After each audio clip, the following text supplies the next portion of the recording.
i došli na video.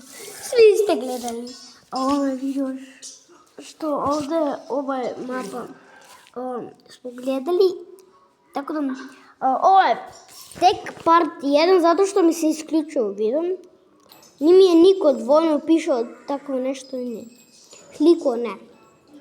Tuku zato što nisam imao ove gore. Ovo šta je? Sad je oko 30. Da. Tako da danas je cilj je da nađemo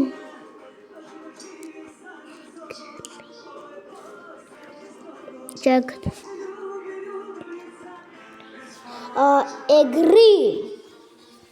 Egri, da nađemo državu. Mislim da je država ili grad. Što mislite vi? A možda da nije grad ili... A možda i nije ni država. Nije grad, država, ništa nije. Dakle, ne znam, da li vidite pod ovih mali negde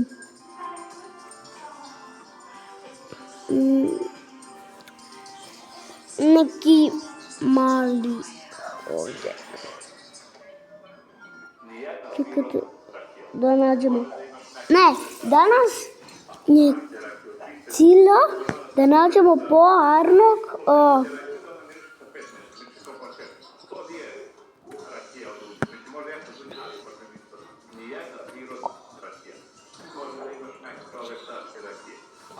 da nađemo Dojran. Znači, Dojran, da. Tako da vidite negdje Dojran. Na neki ovdje plavo. Ne, negdje na plavo što ima. Možda ovdje. Ili ovdje. Ili ovdje. Ili ovdje. Ali, da vi kažem,